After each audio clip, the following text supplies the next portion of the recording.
Welcome to the channel. Did my finger make it in the shot? I can't tell. But holy guacamole, this Monday Night Raw that just went by was something. Wow. Remember, this is just a quick highlight recap, whatever you want to call it.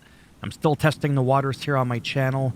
I'm not necessarily going to be giving like an in-depth perspective or insight in every single little thing that goes on throughout the show. Kevin Owens defeats Solo Sikoa by disqualification, and Sami Zayn comes out to the aid of Kevin Owens. That was pretty cool. Kevin Owens still upset, doesn't want Sami's help. Sami understands that. That was pretty cool. Bobby Lashley taunted Bray Wyatt to face him like a man. Going to be interesting to see where that goes. From a story perspective, though, I'm not overly too invested in this little rivalry that's going on yet. I'm kind of still not even too sure what the hell they're doing with Bray Wyatt, to be honest with you. I love Bray Wyatt. Absolutely love him. But since he's come back, I'm kind of lost for words. I don't know what they're doing. I'm not saying I would know what I'm doing. But there we have it. This was kind of funny. Bianca Belair defeats Carmella. And we've got Chelsea Green, which is pretty fitting because she came out wearing all silver, but Asuka made sure that she was wearing green because, you know, the mist. It was actually pretty funny. And then speaking of Chelsea Green, I can't help but not think of Woo, Woo, Woo. That was cringy. That's okay. My man, Zack Ryder, a.k.a. Matt Cardona. I botched it. Whatever. This is why I'm not on live TV. I hope that he comes back. I would like that to happen. I don't know if he wants that to happen, but he's been doing very, very well for himself since he's been away from WWE. They're appreciating him a lot more. It's kind of funny that right from WWE, which is going to be a link down below if you want to recap this, they've got Bray Wyatt looking like the Fiend. He's not even going to be in the game for 2K23. Okay, that's pretty funny. Don't have much else to say about that. This segment. See, more... That's just funny. Logan Paul. I don't know, I feel like he's got his moments here and there. He's like a half and half. He'll say some things on the mic, and I was like, oh, that was good. And then another thing he says, and I'm just like, yeah, that wasn't it. But overall, as much as I might think he's a bit of a goofball, we're not going to get too much into the whole history of the Pauls. Anybody who's got a first name for a last name, it's hard for me to trust them. This whole segment was interesting because of Seth Rollins. I love that guy. I can't get enough of Seth Rollins. I like The Miz too, and how he's hosting WrestleMania. Logan Paul is definitely a force to be reckoned with. I mean, there's no doubt the guy is incredibly, incredibly talented. I still can't stop laughing at this. So I can't wait to see the match. I know for a fact that a Seth Rollins-Logan Paul match is going to hopefully end up very well. Two super technical wrestlers. I just love it. Love it, love it. Absolutely hated Omos versus Dolph Ziggler. Not because Dolph lost, because Dolph got kicked in the gut, and then he just got slammed, and then that was it. It was a squash match. I mean, do we remember how much of a badass Dolph Ziggler was? Was it Survivor Series of 2016, 17, 18? I mean, there's quite a difference there, but I just mean in that vicinity time frame. I can't think off the top of my head. Oh, man, this guy is just amazing. I just fucking love Dolph Ziggler. And I just thought it was like, really? They couldn't have gone on a little bit longer? Still make Omos strong by winning, but not making Dolph Ziggler look so weak? Maybe from a story perspective, I'm looking at it wrong. I don't know. I don't know. Oh, yeah, this is where Kevin Owens tells Sami, look, no, it's not happening. We're not going to be friends. Johnny Gargano defeats Finn Balor. I just love Dexter Loomis. I mean, I'm looking at this screen capture right here, and Edge with his face about to be implanted in the mat, and all I could see is Dexter Loomis. He just has that look, and that's the whole point. But he plays his character so well, a little too well. Is it really just a character? Anyhow, I really like how he's in Johnny Gargano's corner, because for the longest time, in the beginning, when I wasn't really watching wrestling like super in-depth and I was kind of fast-forwarding, I thought he was a heel. But it doesn't look like he is. And then this was funny here with Elias accidentally getting himself into a match with Bronson Reed for next week. Because Boogie Woogie, what's in the heat of the moment, what the hell's his name? Big Bugs? Bugs? Big whatever. But you know who I'm talking about. He botched it. It was a bit of a comedic act. It's almost like something like what R-Truth would do. He was supposed to say that he wants to fight Bronson himself, but he got Elias involved in getting a match. Don't have much to say about Piper Niven defeating Nikki Cross. Not really into the whole Nikki Cross character. This was pretty much a squash match. And the finishing move was kind of very... It felt a bit sloppy, botchy. I was like, oh, is that... Like, I saw it, I'm watching it, and then really quick, I'm like...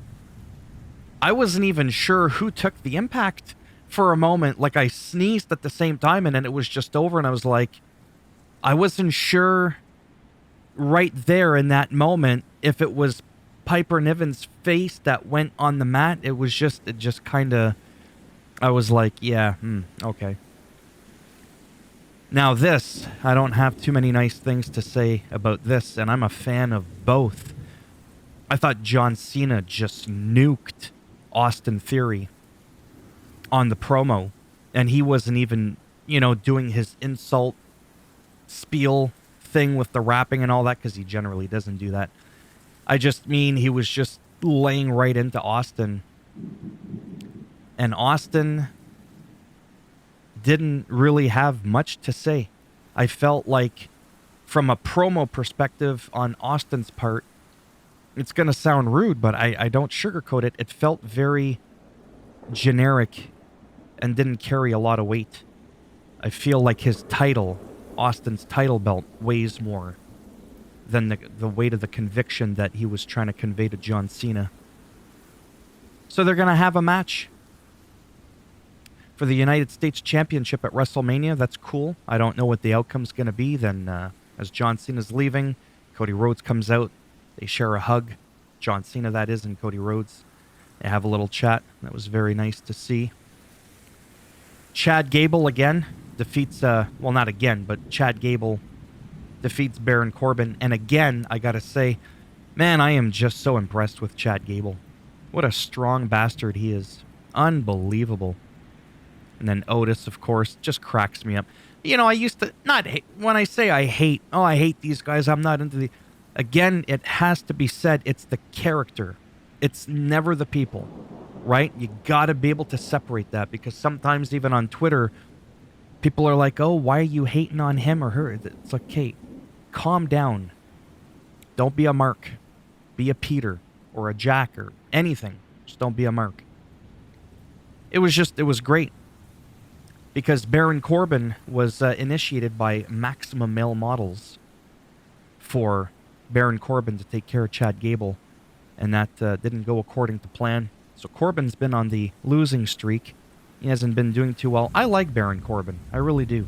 I've had very few, he doesn't know me. I've had a few brief interactions with him on Twitter. He's just a very nice guy. I very much like him. I'm sure I would Chad notice. I just don't know as much about them outside of the ring. I'm sure they're fine folk. This was cool. This is going to be interesting. So bluntly, Damage Control, I just have no interest, no emotional attachment to the story. But this is cool. It's going to be Trish, Lita, and Becky versus Damage Control at Mania. That's going to be pretty cool, because Trish was like, you know what? I can unretire for a bit. So basically pulled a Tom Brady. So that was pretty cool. Or a Ric Flair. whatever person you want to look at.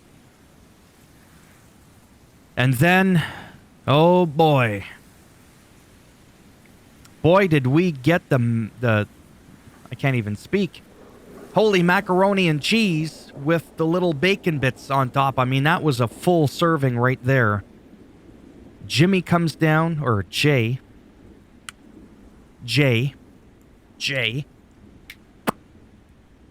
bopped Sami Zayn in the noggin, pleading his allegiance to his brother, which I can't say I'm really surprised. But then Cody Rhodes comes out, and there's been some back and forth, talking, finish the story. Like, there's a little bit of a camaraderie there between Cody and Sami. So it was nice to see Cody Rhodes come out to the rescue as Solo Sikoa and the Usos were beaten on Zayn. I'm starting to wonder, and I don't think it's going to happen, but anything can happen. My brain, when I saw this, and I'm not too good at math. I mean, I dropped out of school at a pretty early age. I was thinking to myself, what if, and it probably wouldn't make much sense, but that's not the point. It's just what came to my head right away. What if the Usos and Solo Sikoa squared off on a different night of WrestleMania? See, I didn't think of that. Against Sami Zayn, Kevin Owens, and Cody Rhodes. A 3-on-3. I don't know. I thought it would have been cool. Maybe on a different night than Cody, wrestling Roman Reigns. I don't know. I'm not saying it made sense here. What I was thinking, it's just, sometimes you think of something, you don't put any thought into it. It just, maybe it's a part of my ADHD, OCD brain firing on all cylinders a million miles an hour. I don't know. But I just thought that would have been cool because I don't know where that's going in terms of the tag team division for the men. I don't know what they're going to do with that. But it was quite the moment because, like, right there, it was like, oh, shit. I was like, wow, you really did it. Again, not surprised. Maybe just surprised that it happened this quickly. But then again, Mania's coming up. You got to get him on board. And it's not like I'm good with storytelling and knowing what's good and bad and what should be done and shouldn't be done. So yeah, I'm just excited to see where this goes and to see the direction of both the Universal Champion, because sometimes I forget that Roman Reigns is regarded as the Universal Champion. He's not regarded as the other belt. It's like the other belt is dead, which I've already talked about, not understanding the whole thing behind it, but I won't get into it in this video. And where the tag team division's going to go. Like who is the most likely contender that is probably going to be next in line to capture the gold. And if they're going to do a tag team champ on Raw, a tag team champ on SmackDown, hence the blue belt, the red belt. To me, that makes sense. At least for me, it does. Or are they just going to go back to the one tag team belt and they can flip-flop from show to show? Kind of like what I think they're going to be doing with the Universal Championship and the Heavyweight Championship, where it's just going to be one belt and it can flop from side to side, from brand to brand, rather. I don't know. Anyhow, this was supposed to be a quick recap, but it wasn't, and that's okay. I still had a lot of fun doing this. I'm enjoying this channel more than my other channel that's actually making me over $1,000 every month. Some extra pocket money for me. This is just, I think about it and I'm like, I'm not saying I'm good at this. I'm just saying with how much I'm enjoying doing this, I feel like this is my baby. I only got 17 subscribers, only like 7 or some hours of, or maybe 10 or 12. I don't know. I've got quite a few hours of watch time on my channel already. 17 subscribers, and I'm like, I'm more excited to see where this could go, more so than the channel I've been working on for nearly half a decade. I should have done this so much sooner, like 15, 16, 17 years ago when I first opened up my YouTube channel by registering my email and all that. But I didn't. Better late than never. So there you have it. Let me know down below if you made it this far what you thought of Monday Night Raw. Any segment of the show, what did you think? Where are you hoping things go? What are some of your predictions? Short-term predictions? and we'll go from there. So as always, if you liked the video, go ahead, give it a thumbs up. It does greatly help support the channel with that algorithm. If you didn't like the video, go ahead, give it a thumbs down, and I'll bend it in half, twist it, break it off in your ass, and I'll make sure to pay a little homage to the super kick, that sweet chin music. You're going to get a little bit of this. I'll do it. I will eat your ass. But if you want to subscribe to the channel, naturally, that would be great. That would be greatly appreciated. But if not, I get it. I get it. There's a gazillion amount of YouTubers out there, and they're not all that exciting to listen to. Trust me, I understand. You can't be everybody's cup of tea. Very few people are my cup of tea, especially considering the fact that I hate tea. I talk too much. You want to subscribe? Great. You don't? Whatever. Take care, and maybe I'll see some of you. Is my finger in the shot? Somewhere around here. Maybe I'll see some of you in the next one. Bye for now.